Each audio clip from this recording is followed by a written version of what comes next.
Good afternoon, all, and just thank you for attending what promises to be a really informative and hopefully, I'm counting on a very interactive session.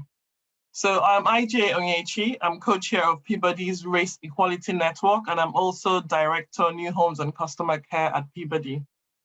Chairing this session with me is the lovely Irene Adeyinka, who is also co-chair of the Peabody Race Equality Network and our very own Equality, Diversity and Inclusion Manager at Peabody. So when I think of Black History Month for me gives us an opportunity to celebrate and also gain a broader understanding of Black history and celebrate all the achievements of those with African and Caribbean heritage. It also serves as a fresh reminder for us to take stock of where systemic racism persists, while giving visibility to people and organizations creating change. I'm therefore really delighted to welcome our speaker, Reg Amoah, who is one of those people educating and creating change in the sector. As referenced in his bio, for those of you that read the bio, Reg actually has a social housing background and actually worked with Family Mosaic earlier in his career. Reg is currently a diversity and inclusion manager at Trowers and Hamlin. Having previously supported another top law firm in London, Norton Rose Fulbright, for those who know them. And he did a lot of work developing diversity and inclusion initiatives. Reg will spend some time talking to us about his journey, the importance of valuing our differences, as well as educating us a little bit more on Black history. I would really please encourage you all to get involved in discussions by using the chat as well as the Q&A function button. And I do appreciate that you didn't all log in today to hear from me. So before we hand over to Reg, Irene, I was wondering if you had anything else to add? Yeah, definitely. Thank you, Ajay, for that amazing introduction. I'll try and see how I can top it slightly. Just to kind of say that, this kind of work is really important to Peabody. And as we grow and we get bigger and bigger, what we want to do is make sure that we share our practice across the sector. We're quite fortunate to have resources to allocate to an EDI team. We have Sean Kennedy as the head of EDI, myself in terms of manager position as well, and our team is growing. But being bigger, we have to, not always about being better, we have to share our practice. So that's why we kind of opened up this event today to be external for all colleagues across housing, across the UK. And I'm going to shout out, we've got colleagues from A2 Dominion, BPHA, Clarion Housing, MTVH, Charles and Hamlin, the law firm, and also National Housing Federation, and lots of colleagues from Notting Hill Genesis. So I can't shout out everybody, otherwise we'll be here all day, but I'm going to hand over to Reg, who, can I say, he's someone that is really passionate about this work, and definitely someone who's doing the work itself and making things happen and really creating positive change. So yeah, you're in for a real treat today. Thank you. Okay, thanks Irene, thanks AJ. It's really generous introduction. Hi everyone, my name is Reg Amoah. I'm a diversity and inclusion manager at Trowers, as was mentioned. I'm also a consultant, so I provide D&I consultancy for other organizations as well in my downtime. So yep, you've all logged on to kind of learn more about valuing difference and Black history. So without further ado, we'll get into it. Okay, so hopefully you can all see the screen. Yeah, let's go on to the first slide. So I wanted to start off by just giving you a little insight into my own journey in terms of finding the value in my own difference. So a lot of us, from when we grow up, if there's any kind of difference that we have, we tend to want to hide it or suppress it in some way because we feel that it's a problem. And if we don't value our differences, then it becomes really hard to articulate that value that we bring to anyone else. And so that was partly my journey. So growing up, I guess it was a battle to belong because I was in an environment that didn't really reflect me. So in my most kind of formative years, I grew up in Walthamstow. I'd say it was quite a white working class area in that time. So obviously being a Black kid, that gets pointed out. So you get the names, darky, blackie, black this, black whatever. Sometimes I got called hot chocolate, just the girls used to call me that. But yes, that was my early years. And so you're just having to navigate an environment that's not really meant for you. And then going into secondary school, I suppose it became more of a Black environment. And then you're having to learn how to be quote unquote authentically Black. So generally the kind of Black community around that time tends to have more of a Caribbean influence, and my heritage is Ghanaian. So then I was kind of like a minority within a minority. So all of that meant that I had questions. I was thinking like, why are things the way they are? Why is it that now, as a Black boy, I've got to fight other Black boys because people need to fear me and respect me, but they look like me. It's like they're not supposed to be my enemies. And so I had this fight at school and I won the fight, and then suddenly I was like part of the in crowd. And it always kind of bothered me. I'm thinking like, what is that about? But I did have the privilege to go to America. So I sort of had my head down, went to school, got to university, and I went on a student exchange. And when I was there, I got the chance to really study African history, African American psychology, and it kind of gave me an insight into all the questions that I'd always had. And I think that kind of set me on a journey. Coming back, my first role was in the Foreign and Commonwealth Office.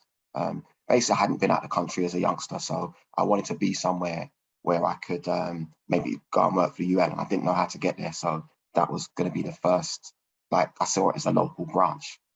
Yeah, unfortunately, it didn't work out because I feel they didn't really value my difference. And I found that out one day when I kind of was, you come into the office, you say your hellos and you walk off. And then as I'm walking away, someone said, oh, what, Mo? I'm thinking, I don't sound like that. I know I'm from East London, right? So the East London twang, but I was thinking, all right, so they're basically exaggerating my accent to make me sound like I'm stupid. So I guess they're assuming that people that sound like me, maybe look like me, are of low intelligence. So either I can change my accent to kind of fit in, but then that's erasing part of my identity, or I can change my career and I don't work there anymore.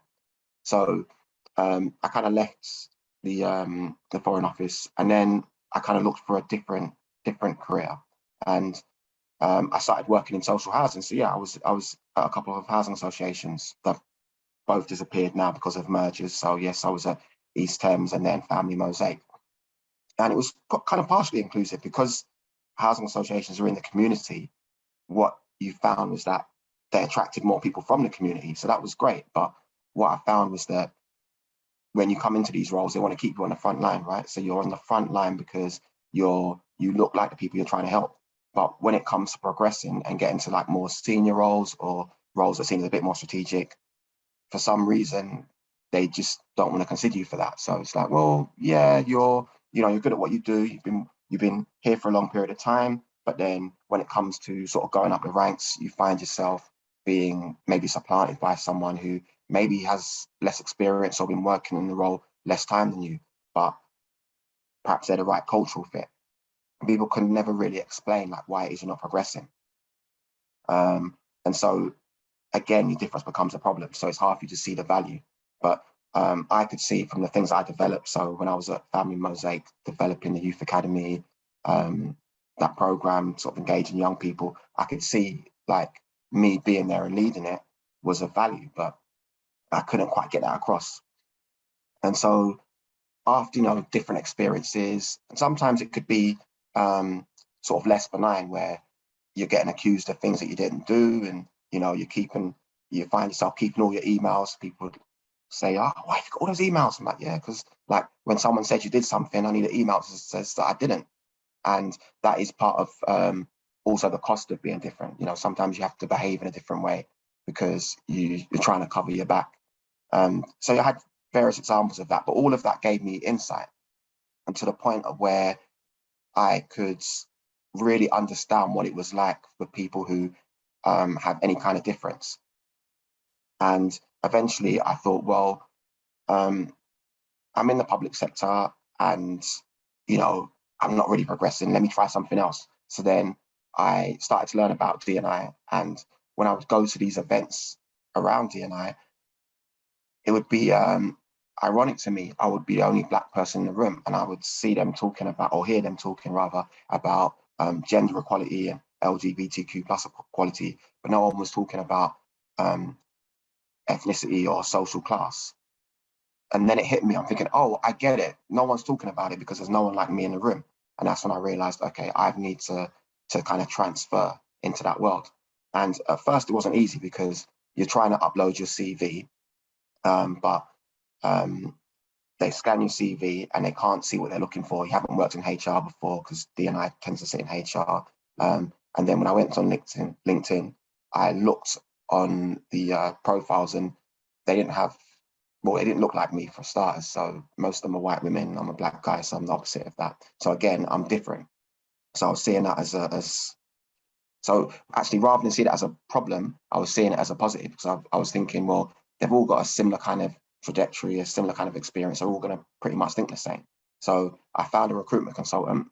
His name was Michael Pickup, and he, I just said, look, I just need you to put me in an interview situation. I can't deal with the portals. They're not shortlisting me. I had an interview, and because I now understood the value of my own difference, like being a black guy from East London, working class backgrounds, I knew going into kind of an elite profession like the law, I was able to help them really break down the barriers that they couldn't see, that they didn't experience. And so now, because I can articulate the value of my difference, what I'm really passionate about is helping others do that, because once you can do that, you'll be able to articulate it to other people and you'll have lots more options. And that's why I'm doing D&I, so people can have options.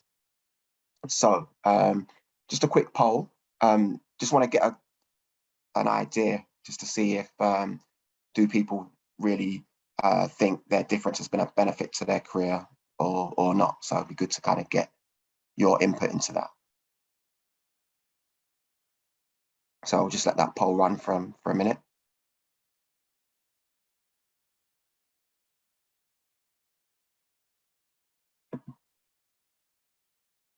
Okay, so it's quite even. So we've got 48 people, sorry, 48% saying yes, 52 saying no. So still significant percentage of people thinking that their difference is a problem, which is a shame. It's a shame. So now we're going to talk a little bit about Black history. Now, the reason I connect Black history with celebrating differences, because if you think about it, when you get to meet an individual, the reason why you begin to value them as a friend or partner or whatever it is because you start to like, or even as an employee, you start to understand like their history, what they've done, what they've achieved, and then you can see that person brings value. So if you don't know their backstory, you can't really fully appreciate them. And when you're talking about Black history, it's like a history of a whole collection of people, yeah? And so unless you understand like the history of a group of people and how that connects with your story, then it's really hard to really celebrate their differences. Now, I put the case against focusing on Black history because sometimes these are the criticisms that you face. It can be divisive because sometimes it's like focusing on blame and things that happened in the past. You know, talking of blame, that leads us on to things around slavery. People say it's in the past and not relevant today. You know, just doing it for a month is tokenistic. And, you know, there's kind of like an established story that everyone knows. And then you're kind of bringing in these new ideas or new facts, and it can be disruptive. And it's like looking at history through a modern lens, yeah, and judging people on that basis. And people think that can be problematic. So fair enough. It's always good to look at both sides of an argument, right? As the case for. Now, I would say that it's really important because for us to really address diversity issues, especially around race, we need to really challenge the premise of racism. All right, so I'm going to look at that in a bit more detail in the next slide. You know, the premise of racism in terms of who belongs and who doesn't. It emphasizes that Black people's contributions matter as well. Yeah, so it's not just white people that have done stuff in the world, and if that's what you're fed from your most formative years, that's what you're going to believe. Yeah, it kind of gives us context to understand the contemporary issues, which is really important because we have these debates now, and the reason why we're having these debates is because of things that happened in the past. And if we don't understand that context, it's difficult to move forward. And you tend to have a different experience based on your on how you experience the world, your reality. Yeah. And so if we understand history, we can understand why that is. And also it gives us back parts of our shared story. So a lot of us think of Black history of being something over there that happened to people over there. But as you'll find out hopefully through the presentation, that we actually have a shared story. Yeah, we've been interacting for centuries, but it's just been promoted to people as, well, we're over here and that those people are different. And, are they really of value? Yes, on that point of it being divisive,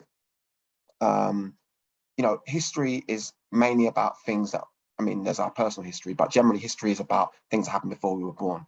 So we can't really be blamed for things that happened before we were born, right? So anyone who feels that, it's uncomfortable, you need to get beyond that, because, it's not about allocating blame, but what it is about is understanding the origins of some of the inequities that we experience today, so we can create a fairer future. Because if we don't understand how we got here, then we're not going to understand the interventions we need to maybe fix that.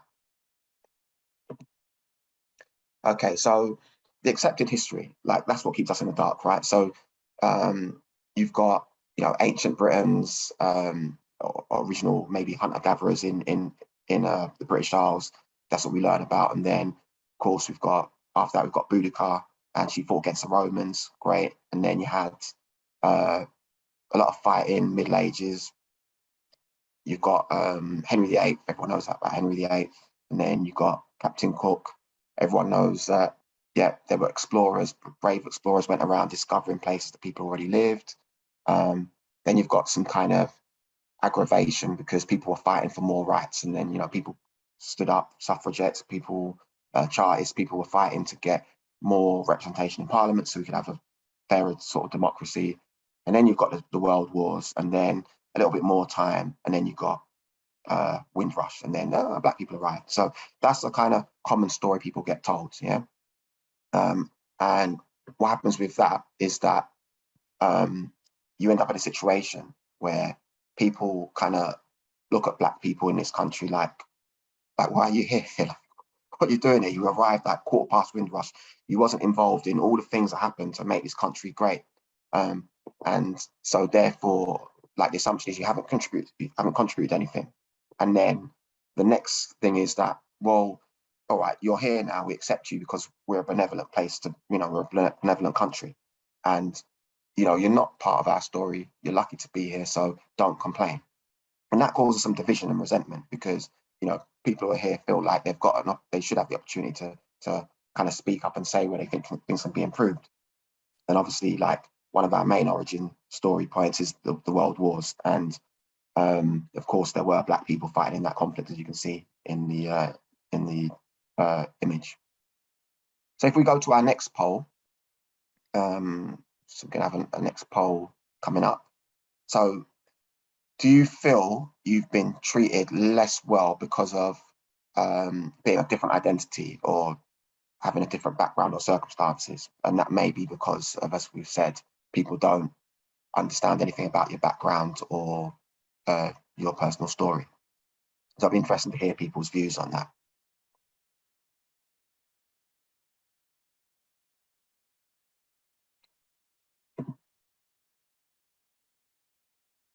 Oh, wow, okay, 88%, yes. Okay, that's sad to hear. But what I'd like to say to people who have experienced that, yeah, it's not your fault. And that's the thing I say to anyone when I sit down. A lot of people internalize the treatment and they think it's something to do with them. Like I said, I've been accused of things I didn't do. Not been given opportunities to progress, and you end up internalizing it. Yeah, you think that it's something to do with you, but oftentimes it's people operating these biases, and it's for the reason that we just don't see the potential in people. And part of that is because when we look at Black history, it's just about Black people being an underclass. All right, it's just slavery, and basically you weren't doing anything, and then people came and enslaved you, and then you fought for freedom, and that's it. Yeah. So people don't know that there were classical civilizations in Africa before that time period. So the same time as there were, you know, obviously people know about Egypt and they think that, well, Egypt did stuff and no one else did. But you've got pyramids on the screen, and those pyramids aren't Egyptian pyramids, they're Sudanese pyramids. There are more pyramids in in Sudan than there are in Egypt. People don't even know that. But because Sudan is seen as a black sub-Saharan country, they don't equate it with classical civilization. Yeah, you've got other civilizations, Timbuktu that was in the Malian Empire, and you know, people may have heard of like the Benin bronzes. So there were all different civilizations in Africa that were, you know, building things, creating arts, all these sort of things, but people just don't know because it's not seen as something that people need to know.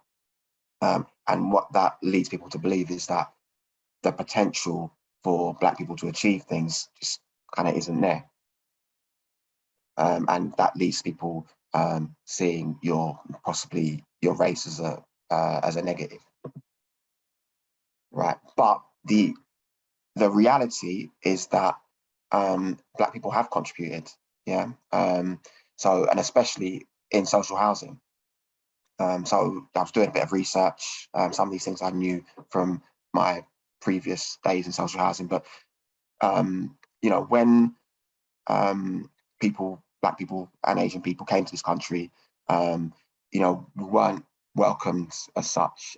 People said, questioned why we were here, and people probably remember that there were signs saying no Blacks, no dogs, no Irish, and therefore people had to come together and create those opportunities for people to have housing. So I think he was one of the first Black people to become a bishop, Bishop Wilfred Wood in the 60s. He was sort of an activist as well, trying to help create housing for Black people and people from ethnic minorities. And that led to the emergence of different social housing providers that were prepared to offer accommodation to Black and Asian people. So you've got Ujima, Asara, Odu, Jua, and you know, you've got pictures of some of those pioneers there. And because of those interventions, what that has meant is that housing associations potentially can lead the way in D&I, because you have access to this sort of diverse pool of talent that we don't have in like more corporate spaces. And so, you know, in the corporate world, we're still trying to do that. You get situations where you're the only Black person in the room. And, you know, since George Floyd, people have made, they've set targets, they've made commitments, they've said they're going to change society for the better. And it's really hard to do that. But housing associations, you guys are in the driving seat with this because you have that captive audience. So you could either go one or two ways. You can lean into that and really see the value in the diversity you've got and promote people, and, you know, or what will happen is that the people outside who don't have as much diversity, they'll come in and they'll start sniffing around and sort of cornering the market, and you lose out. So what I would say is don't lose your competitive advantage. So if we have the third poll up, actually, so we've just been talking about Black people's contribution, and so it'd be interesting to hear whether you feel that if we were starting to include more about Black people's contribution to our shared history, because, you know, housing associations, that is part of our history. It's not Black history, it's the history of this country. Do you feel that if we were to do that, do you feel that it would change the way Black people were viewed and treated? So it'd be good to hear your thoughts on that.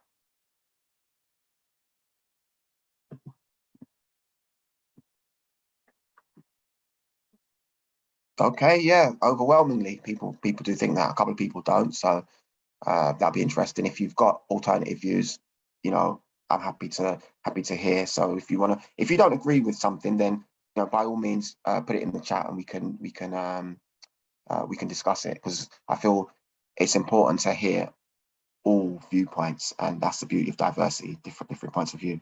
So we've established through the polls that there is some kind of problem. So it's like, how did we get here? Some people say it's to do with race, race. People say it's to do with class. Yeah, but I say the two are kind of extensions of each other. And the reason I say that is because I think it all goes back to 1066. You had the Norman conquest and, you know, a group of French-speaking foreigners, if you like, came over and conquered the country, and they set up a class system. We call it feudalism. And so you had people at the top who spoke French, and so they were differentiated from the rest of society. So if you spoke English, you were a commoner. And if you spoke French, you were a noble person.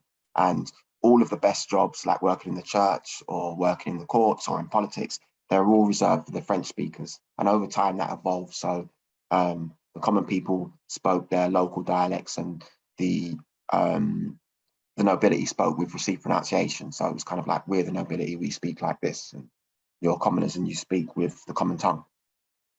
And so that's how it kind of starts. And then feudalism started to be harder to justify as time went on. But at the same time, what's happening is that Europeans were coming into contact with people from different parts of the world, you know, through the Crusades. They were kind of improving their navigation techniques in terms of maritime trade, etc. And that led to people going out to, quote unquote, explore places. And so as a result of that, you had exploration, and then they wanted to export feudalism. So that became a version of slavery. So you kind of make deals with people to kind of sell you slaves. Yeah, so basically trading with African kings and chiefs and saying, look, give us your prisoners of war. We'll take them off your hands. We'll give you guns to be more successful in your fighting, and then we'll take them off your hands. And then they went off to America and the Caribbean, and they set up a whole structure. So, and it was really useful because when you all look alike, it's hard to kind of have those classifications. So for white people, if you're dealing with Europe and feudalism, you know, everyone's pretty much white. But when you start dealing with like the New World and slavery, it's great because now these people have immutable characteristics. They're black, so they can't blend into society. So you can kind of keep them where they are. So then you can set up this whole hierarchy. So you've got the kind of people who speak English and property owners at the top. And, you know, you've got the landlords, they own the plantations. And then you've got the kind of people just underneath you. They're white as well, so they're on your team, but you don't want them to own property, but you want them to be on your side to help suppress the sort of darker skinned people. So that would be the Africans and so on. So they're at the bottom of the scale. Then, of course, the people who were in charge were white men who had power over these people. So because of that, you're going to get certain discretions where you've got female slaves, you own them, you can do what you like. And as a result of that, you will get forced interracial relationships, if you like. It's a polite way of saying it. So you then get another strata of people that are lighter skinned, yeah, and then they end up being they end up getting educated because they have a link to whiteness, right? And so they become educated and they become just above the people who do the like hard labor, who are the darker skinned people. And there you see the origins of class, colorism, and racism, yeah. But unless you know that history, you don't really understand how we got here, right? And then what you get now is a hierarchy of humanity. So you've got the elites, right? And then you've got, and those people, again, speaking with received pronunciation, they sound educated, so they sound cultured, so therefore they're appropriate to lead. Then you've got below them people who, you know, aren't, maybe don't speak the same way as them, but they're white, so their whiteness gives them that level of superiority, right? And then over time, you've brought in people from or perceived as foreign backgrounds, but you know, those people were still part of the system, you just didn't see them. So they provided the sugar, they provided the raw materials for the Industrial Revolution. So you're kind of on the same assembly line, but they're seen as other. So then fast forward to the current day, you kind of ascribe different values to these groups of people. And so, you know, sometimes you move up and down, but people generally see that hierarchy of humanity and they kind of look down. And generally when they look down, it's kind of Black people are seen as the bottom. And that's why in the modern context, you know, we see the struggles that we have. So generally people would look at category like BAME, which encompasses everyone that's not white, without understanding that past and that hierarchy where people were divided up, and they can't understand why, okay, we're looking at BAME representation, but there's hardly any Black people there. Why is that? But unless you understand the history, you can't really appreciate what's going on. And even in to the extent of how the colonies were managed, you know, the British people of that time would employ a practice of, say, sourcing people from like Asia and then bringing them into India or to Africa, and they became like a buffer category, if you like, a buffer category of people that were given more opportunities than darker skinned Black people. And that helps keep people at bay. So you don't want to treat everyone the same, because then they'll just kind of unite and rise up against you. You keep them stratified, you keep a caste or class system there so that everyone wants to get to the top and they kind of look down on the people below them, and that keeps it all in place. So again, it's important to understand the history, not to kind of blame people who look like the people that perpetrated this. It's not about blame, it's about understanding how we got here so that we can kind of unpick what's going on. Right. So I want to talk now about I want to break down the premise about what actually is Black history. Yeah. So I showed you the top row in an earlier slide, so generally how history is taught, but all through that period, you actually had interaction with people from Africa. So at the earliest point, we'll go back to Cheddar Man. Some of you would have heard of this, and some of you might not have. Yeah, so with Cheddar Man, but it was human remains that were found in Britain, I think in a place called Cheddar, hence the name Cheddar Man. So they did some DNA examinations on this individual, or on this individual's remains, and they found it was a darker skinned human, a Black person originally from Africa. Now, the reason that is because humanity started off in Africa. So we're all Africans to some degree, right? Some of us left, or our ancestors left earlier than others. So people from Africa basically populated the rest of the world. And when they came to Europe, they were still Black, but then they went through a couple of ice ages, and because of that, they had to adapt, and they lost their melanin. So then people became white, but the original people were Black, but people don't know that. And then you move on to, you know, when history starts to get recorded, so Roman times, and the Roman Empire was part of a wider European system that included the Middle East and North Africa. And so there was interaction between all those parts of the world. And so there have been remains. I think the next person along to Cheddar Man is Ivory Bangle Lady. I think she was given that name because she was buried with artifacts that related to her place of birth. So Ivory coming from Africa. So again, people don't know that. So the Black presence that's actually been here before we even get to speak about England being an entity. Yeah.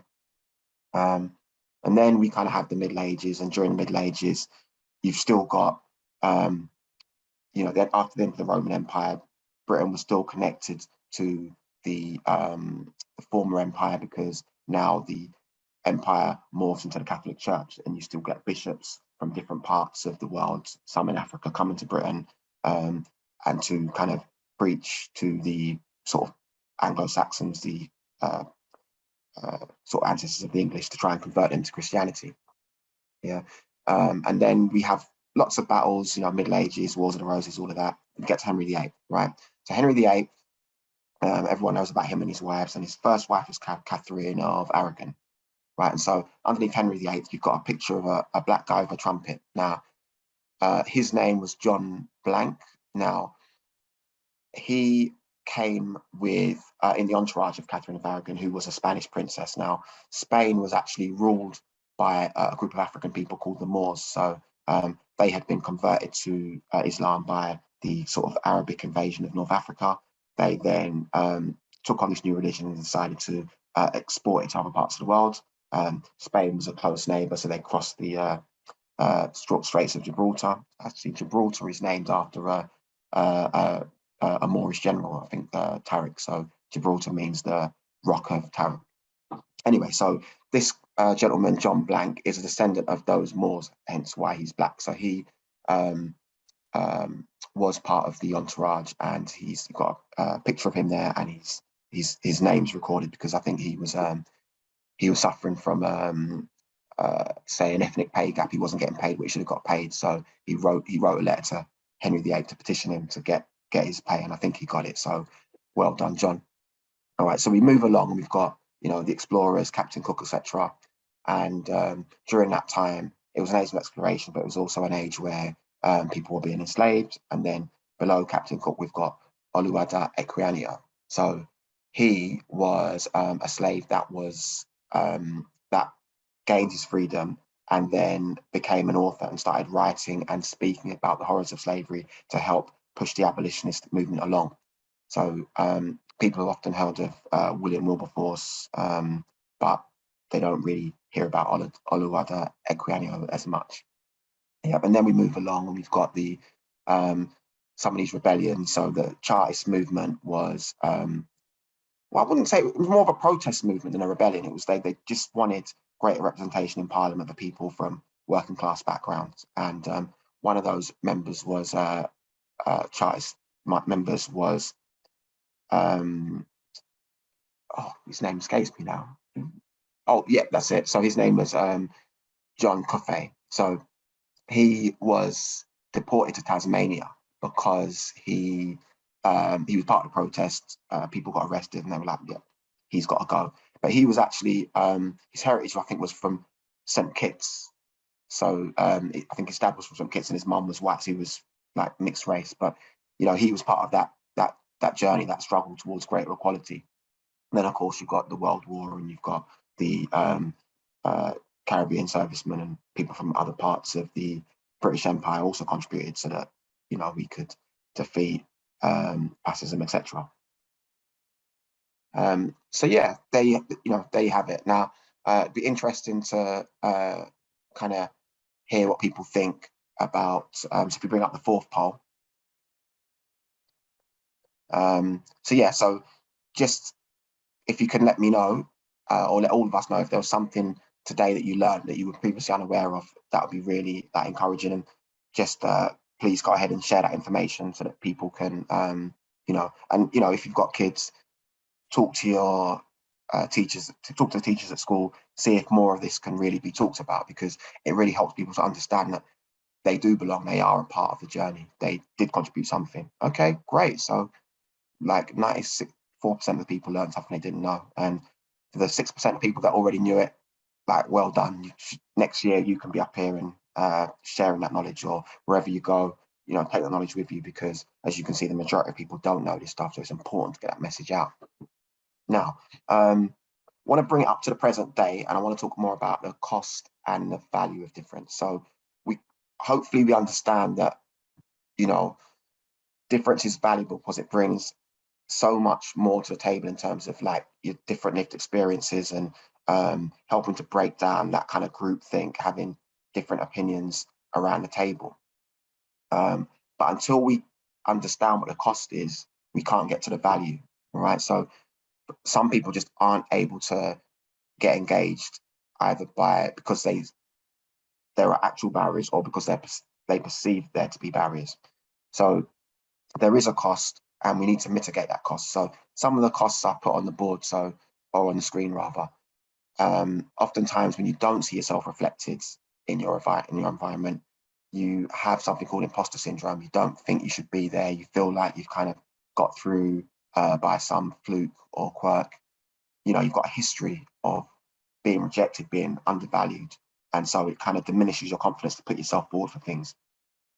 People sometimes look at you as an unknown entity, so therefore you're a risk, and don't really have a reference point for someone like you being successful. Or, you know, we kind of like you, we want to take a charge with you, bring you in, give you an opportunity. When it comes to promoting you, we kind of prefer to have a safe pair of hands, someone that we feel is more established. you don't have that privilege that come, or yeah, you don't have that privilege which comes with being the default setting. Yeah, you kind of see things in a different way, and therefore you're more made to feel like an outsider.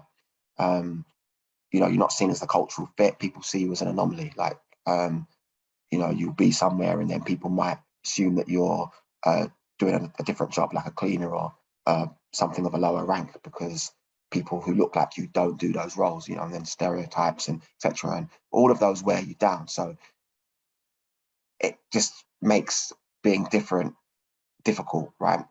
And if you're trying to access the benefit of that, you need to come at it from a position of understanding what that costs someone, right? But if you can do that, you bring in a new skill set, someone who's learned to navigate a whole environment that wasn't designed for them and wasn't designed for them to succeed. Yeah. So what are they bringing to the table to be able to do all of that? Yeah. They've found their way through that. They're the only one, right? So tons of people that look like them don't make it to the starting line. Like, so what kind of resilience has that bred within them? They're the one that can tell you about your blind spots. You may all agree on, yeah, let's build the property this way.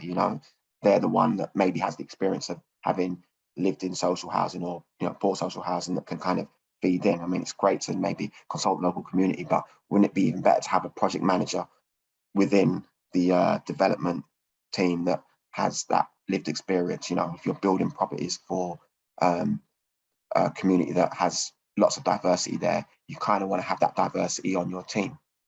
Then you get greater empathy, people who, have a particular type of lived experience, like know what it's like.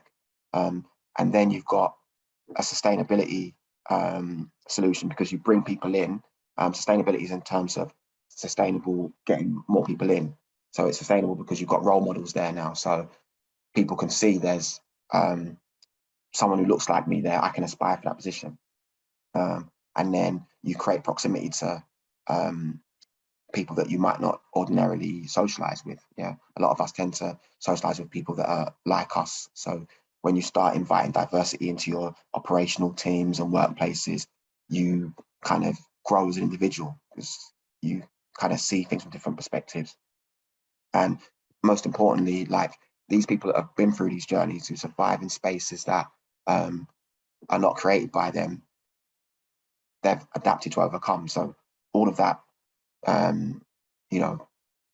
you or they bring to the table. So if you're one of those people, I'm here to tell you, that's you bring value. All right.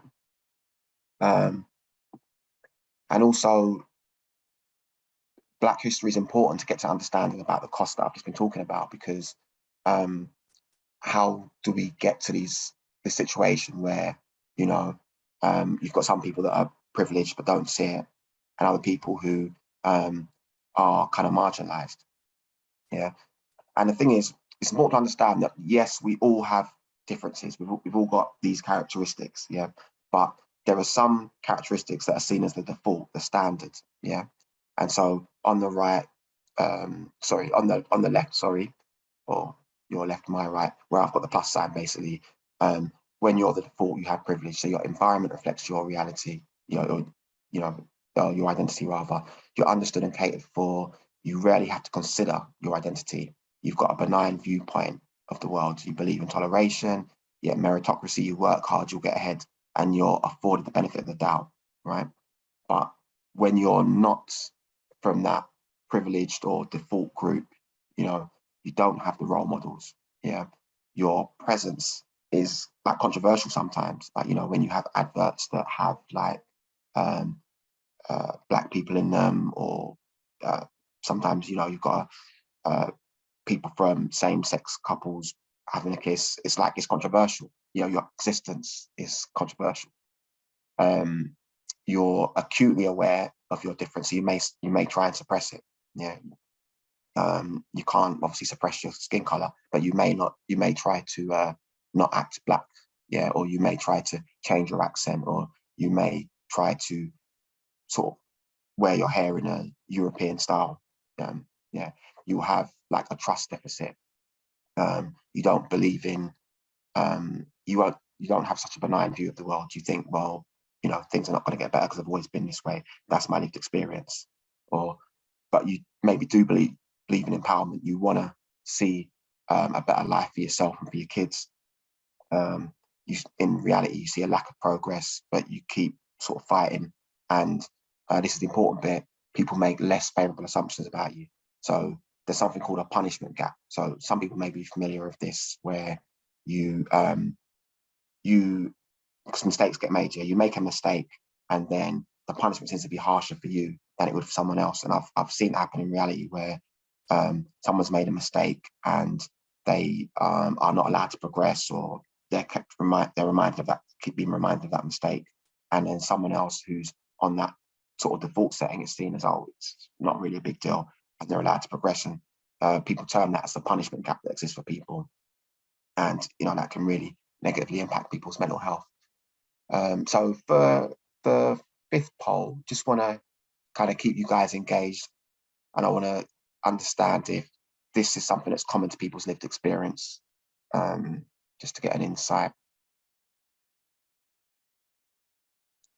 So if we got the fifth poll coming up, yeah. So just on that, it'd be great to know whether you feel that your difference adds value to the work of your team. So as someone that might be seen as different, do you feel that you know, your team recognizes that, or do you recognize that you're adding value? Yeah. Or do you find yourself not adding value and being otherized?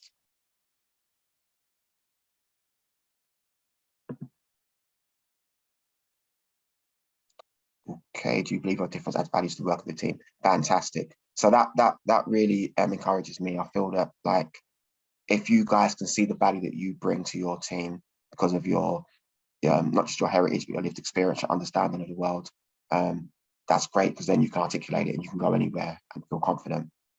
I just wanted to bring this slide up because part of that, being able to value the difference, is hairstyles, and that can create controversy. So you've got one of the Kardashians here with their hair braided, and that causes, and people be like, well, you know, is an imitation the sincerest form of flattery? But of course, you have to get the context in there, where when Black women have had those kind of styles, it's been seen as unprofessional. But then it takes a white person to make it cool. And that can feel like a slap in the face for some people. But unless you understand the context, yeah, you won't get the contemporary kind of controversy that kind of follows on from that. And then you've got the, you know, who gets promoted. Yeah, you've got the, so I put Lauryn Hill up there because she was an example when I was growing up of someone that was a dark-skinned female with natural hair. And, you know, she was kind of in the music industry, but now you don't really see her image or someone who looks like her being promoted. More like you'll see someone like Beyonce. And, you know, fair play to Beyonce, she's a fantastic artist, but you can see how that plays out, because I remember growing up in the 90s, there was SWV, Total, you know, all the girl groups. Where are they now? It hasn't suddenly occurred that sisters have lost their voices, but you can see how behind the scenes things play out, so that, you know, that people continue to get marginalized, you know. And, you know, I remember doing a session once where it was during the pandemic, my hair grew and I had all kind of funky styles, and had twists at one point, I think. And then I was doing an induction for a group of apprentices, and one of the young women said that it was amazing for her to see a Black man with like a natural hairstyle, because she always thought to work in these sort of spaces, she would have to change her hair somehow. And so then I thought, well, I've got to keep my hair like this now, haven't I? So yeah, so it's just one of those things that's really important for people to understand in terms of the history of where this stuff comes from. Now, some quick notes on how we can change. Yeah, so in terms of recruitment, you can keep your structures, but you need to be more inclusive. So consider like the mix of your team, because it's, if you're not really addressing these gaps, your team's not going to be effective. So think about how you can adapt your scenario of when you're recruiting people to give people that chance to share the value of their difference. So make your interviews more of a conversation. So there are practical things you can do in order to help people understand the value of difference. Yeah. So I would just urge people to do that. So I'm going to sort of draw it to a close here, but I'm going to stay online just to kind of answer any questions. And if anyone has any sort of particular queries about how we can help people to value their difference, I'm happy to kind of answer those questions and talk about some of the initiatives I've been involved in. Wow, Reg, thank you so much. That's what we call a 44 minutes whistle stop in history. Thank you so much. Learned so much, today. And I'm so conscious of time, but we learned a lot, and I'm sure we can always pick questions. So let me just quickly go to some of the questions that have already come in. First question that came in was, Reg, who's the biggest influence on your journey to date? Oh, okay. You know what? All right, I'll give my cousin June a shout out. Yeah, so June Sarpong's my cousin, and she wrote this book, Diversify, and we kind of talked about it, and I helped write some chapters for the book. And I think her work with that on diversity made me see that there was a place for me within those discussions around diversity. So yeah, she's probably been one of my main influences. Okay, that's really, I wish I should have done. There was some family link there. And now we have questions coming in. You talked about education and children, and I think this is really apt. So we have a question here that talks about how can we get more Black history in schools? And there needs to be more shared. Any ideas as to that? Yes, I think this is something where we can all do something as individuals, right? So the government aren't going to do it. Like they've said, they're not interested in changing the historical narrative. So I think if each of you who is engaged with the school as a parent or as a governor says to the school, like, we want this taught, not even just Black history, we want history taught accurately so that everyone's contributions are shared.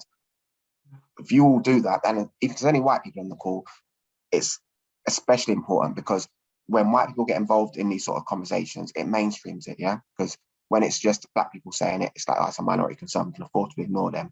But once white people get involved and stand with us in solidarity and say, yeah, it's not okay that, we're not getting taught all this stuff, then what happens is that people have to start sitting up and take notice, because that's the majority group of people in the country.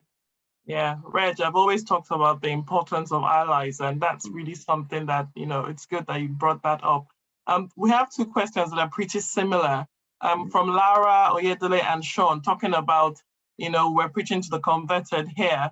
How do we change, perceptions, just for people, how do we reach out and change Perceptions of people who don't agree about the importance of, of diversity? And then Sean, who says, how hopeful are you, Reg, that things will change in terms of the experiences of the Black British community? If you could take those two together, if you don't mind. Okay. All right. So in terms of people who don't believe that privilege exists or they don't get it, I think the most important thing is proximity. You have to bring people into the spaces. When people see things from afar, they're not really engaging with it. It's just like, it's all abstract. But once you get proximity, so I purposely went into work to work in like the corporate world where there's very few Black people relative to social housing. And so just by me being maybe the only Black person in HR, I'm able to kind of expand people's horizons. I can bring in my own experiences. And also data is really important. If you don't believe what I'm saying, go and check your data, go and see the proportion of people that are in the organization, who's rising up, who are the people that are facing disciplinaries, and is there something going on there? So firstly, get the proximity to people who are different, but also dig into the data and see what that's telling you. Is there a story there? Yeah. What was the other thing? There was the thing about, am I hopeful? Yeah, I am hopeful actually, because I'm seeing since like George Floyd, it's horrible that it took a Black man to lose his life in the way that he did, but it helped to wake people up. And I think because of social media as well, people's understanding around issues of race is a lot more sophisticated now, whereas people just kind of see no evil, hear no evil. But I think people are a lot more aware now. They may not be comfortable talking openly about it, but people are definitely more aware. And I feel the younger generation, the ones that are coming through, they're not having it. They're just like, look, it's, you know, we're here, we want the same treatment. In fact, you know, they always ask about diversity in interviews now. They, not just for themselves, but for other people. They want to work in a place that is diverse and inclusive, i.e. compassionate. Because if you're treating Black people badly, and I'm not Black, what are you going to do to me? I might be LGBT, I might be a woman, I might be something else. So how I see you treat other people is the way I think you're going to treat me, and that's how people are thinking now. Yeah, that's really important to point out. And this is, Helen asks a good question, because we always want to learn from the sector. So who within the housing sector do you know that is doing good work in the inclusion space? And have you personally seen any strong examples of ED&I in action from any of the housing associations, or even within the private sector, given, you know, you've gone round a bit?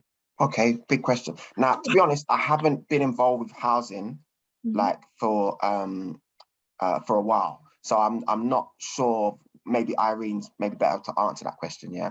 But what I would say is that at Trowers, we run this scheme called Routes to Work. And I think we do it with, I think it's done with L&Q. And so what we do, we offer work experience. And why I like that program, it's not just work experience for young people, right? Because work experience is often like, well, you know, if you're young, we'll help you. But if you sort of you're further on in your journey in life, then you're done. We're not going to do anything for you. So I think that Routes to Work program, it's kind of really opens the door for people who maybe had some setbacks early on in life, and then allows them to come and do work experience in Trowers and get that proximity, get that familiarity with the firm, and then that can be a bridge for them. I think one of the most important things, moving on from just getting people, diverse people into the into companies, is sponsorship. Because it's one thing to get people in the door, but then how are they faring? Are they progressing? And this is where, you know, I'm speaking to the senior leaders out there. You actually have the power to do something about it. You move the levers. It's you that decides who gets the profile raising opportunities, who gets the who gets to do the stretch opportunities, work on the big projects that mean that you've got something on your CV that's going to get you promoted. So sponsorship is really important. I'm happy to talk more to people about that. I've developed it in Omnicom, one of my former companies. So yeah, there are two of the initiatives I would say people should really look into. Yeah, thanks, Reg. Talking about mentorship, sponsorship, and if also you could maybe give some books people can educate themselves on. You know, people are asking for that. Really good feedback. Irene, I don't know whether you want to pick up the question about HA and good practice in the inclusion space. Yes, definitely. Of course, I'm going to mention Peabody, why would I not? No pressure, that I've got Stephen Burns, our Director for Inclusion, and Sean Kennedy, Head of EDI, on the call as well. I'm not paid to say, but we're taking it seriously. And we've got events like this where we're having different conversations. I've been working in housing for many years now. I've not had an event like this where people are talking so openly and freely, and creating that safe space for real discussion and real change. And I think there's something around, you know, we have a KPI on our board that we're looking to reach kind of level of diversity by 2025. And, you know, we're doing work with like companies like Unify in the sector that are really focused on race equality. You've got people like Lara Owedele, who's the first Black vice chair of the Chartered Institute of Housing. We're making moves and we're getting there, but there's a lot more work to do. I think that's really, really important. And it's not necessarily about who's done the best work and the best practice. It's about who's continuing that piece of work and who's passionate about it and who's putting it up in their board KPIs and who's sharing the practice as well. So that's my kind of defense thing, I guess, on the side of what we're doing in the space. But I want to touch on a few things you mentioned around code switching, you know, not being yourself, and you have to fit in. And I think above all we're talking about today, we're talking about people and how they feel. And you feel like you can't be yourself, you feel like your difference is problematic, that's going to have an impact on you as a person. So I really appreciate you telling everyone in the group, but look, if you are different, please find value in doing that and think about imposter syndrome and how to kind of come back on that. Because I say that as far as I've got in my career journey, being different is why I sit in certain spaces. Particularly, you might know I sit on the board of Goldsmith University. Many thanks to Olmec Charity for putting me in the Black on Board programme. And being in that space, in the academic space where everyone's talking with really fancy words, I don't know what's going on. But me having that different perception has really helped to change the way that the university runs. So, you know, I guess my message is that you belong in those spaces. And that's really important to you. Yeah, thank you so much, everyone. I cannot believe the hour this just has flown by. Reg, Yeah, thank you apologies. so much. I probably went on a bit too long. I've seen all these questions. I'm like, I couldn't get to all of them. And oh gosh, there's people I used to work with. There's Frank Yeah, in there. There's Miko. So some yeah. people that I used to work with at Family Mosaic are still around. So yeah, What thanks for what joining. we'll do is we'll pass your details out. Anyone can contact you directly. But just to say thank you so much, Reg. Thank you, Irene, and thank you to every single person that joined this really important topic. And we will continue to, like Irene said, have discussions like this. And the fact that we're able to openly actually shows that we've come a long way. Thank you all, and just enjoy the rest of your day. Thank you. Thanks, everyone.